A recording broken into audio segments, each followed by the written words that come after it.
Halo, Assalamualaikum warahmatullahi wabarakatuh. Ketemu lagi dengan saya, Togu Siregar. Pada video kali ini, saya ingin menjelaskan 5 tips membangun kafe dengan cara bekerja sama dengan teman Anda.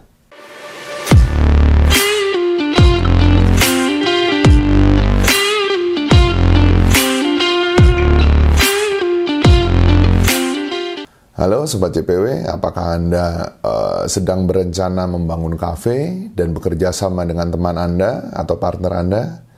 Jika iya, ayo tonton video ini sampai habis. Saya akan membahas 5 tips penting yang harus Anda terapkan sebelum Anda memutuskan bekerja sama dengan teman atau partner Anda.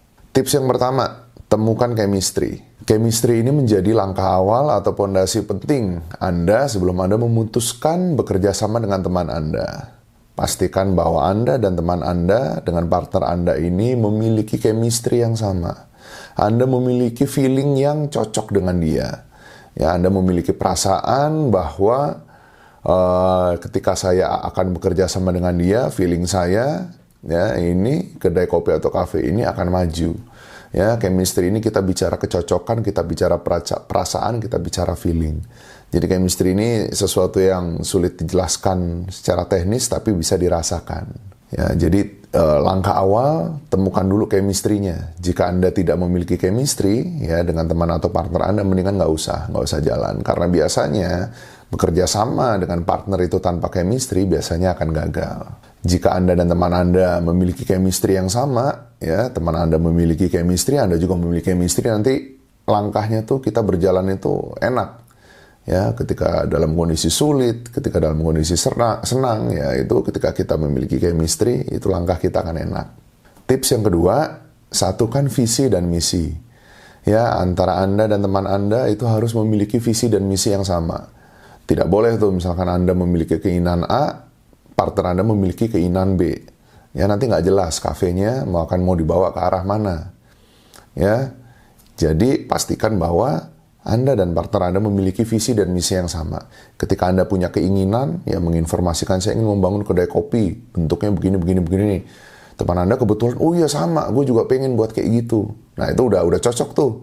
Ya, visi misinya udah cocok. Ayo kita jalan bareng. Sama nih keinginan lu sama keinginan gue sama. Nah itu biasanya nanti enak tuh jalannya tuh.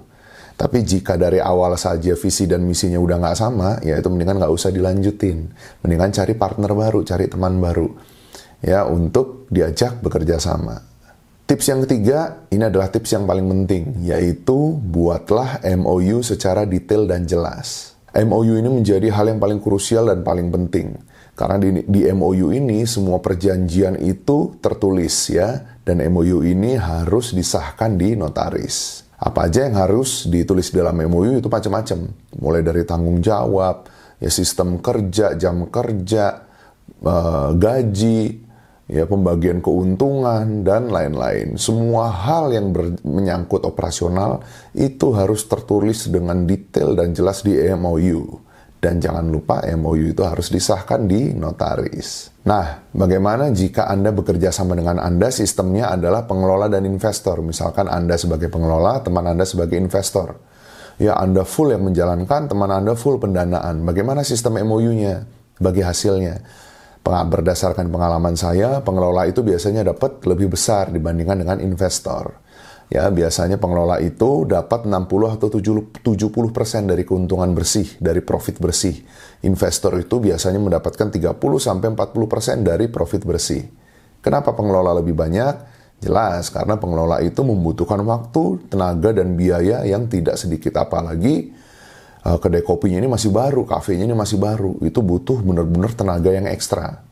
Ya, jatuh bangunnya bisnisnya tergantung ke pengelola tersebut, si pengelola tersebut. Jadi tanggung jawab itu besar banget. Ya, jadi wajar kalau pengelola itu mendapatkan bagi hasil yang lebih besar. Nah, bagi hasil antara pengelola dan investor ini pun harus tertulis dengan detail dan rinci, ya, itu di MOU, ya, dan wajib disahkan di notaris. Kita tidak pernah tahu, ya, konsistensi sikap, ya, karakter, ya, dari teman kita ini, dari partner kita ini. Bisa aja ketika susah berjuang bareng, ya, ketika senang lupa sama tugasnya, ketika sukses lupa, mulai muncul egonya. Nah itu semua kembali diingatkan melalui MOU yang sudah disepakati bersama di awal. Jadi segitu pentingnya MOU, ya, jangan sampai Anda melakukan kesalahan dengan tidak membuat MOU. Tips yang keempat, setiap anggota tim harus memiliki keahlian yang berbeda. Misalkan Anda bekerja sama dengan 3 orang, ya, Anda, si B dan si C, si A, si B, si C gitu ya. Usahakan 3 orang ini memiliki keahlian yang berbeda. Misal, si A ini memiliki keahlian di bidang akuntansi, si B memiliki keahlian di bidang marketing, ya, si C memiliki keahlian di bidang branding misalnya, ya, atau bagian HRD, ya, atau bagian operasional, ya itu. Jadi usahakan partner yang akan Anda ajak kerjasama, tim yang akan Anda bangun ini memiliki keahlian yang berbeda. Keahlian yang berbeda ini akan memudahkan Anda juga nanti dalam mengatur job desk, tanggung jawab, ya, porsi gaji dan lain-lain. Dengan setiap tim yang memiliki keahlian berbeda, nanti antara Anda dan partner Anda ini dengan tim Anda ini akan saling melengkapi, akan saling menutupi kelemahan dan kelebihan masing-masing. Tips yang 5, tips yang terakhir adalah percaya kepada tim Anda. Anda harus percaya dengan kinerja tim Anda, ya. Anda tidak boleh dikit-dikit curiga, ya. Intinya percaya kepada mereka, tapi tetap harus dikontrol.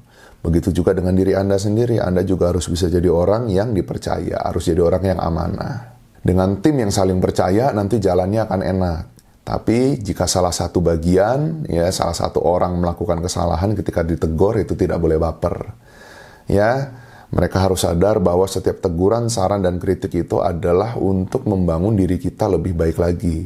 Untuk introspeksi kita agar diri kita menjadi pribadi yang lebih baik. Dengan kita, antar tim ini siap menerima kritikan, tidak baperan, kita mau upgrade, kita mau mengakui kesalahan, itu pun merupakan langkah yang dapat meningkatkan kepercayaan dari seluruh anggota tim kita. Oke, sekian dulu untuk video kali ini. Semoga tips-tips yang kami berikan bermanfaat untuk Anda. Jika Anda suka dengan video ini, jangan lupa untuk terus mensupport channel YouTube JPW Indonesia dengan memberikan like dan subscribe. Like dan subscribe dari teman-teman semua itu sangat berharga untuk kami karena dapat memberikan semangat kepada kami untuk terus membuat video-video baru yang lebih baik lagi dan lebih bermanfaat lagi ke depannya. Oke, sampai ketemu lagi di video-video selanjutnya. Wassalamualaikum warahmatullahi wabarakatuh.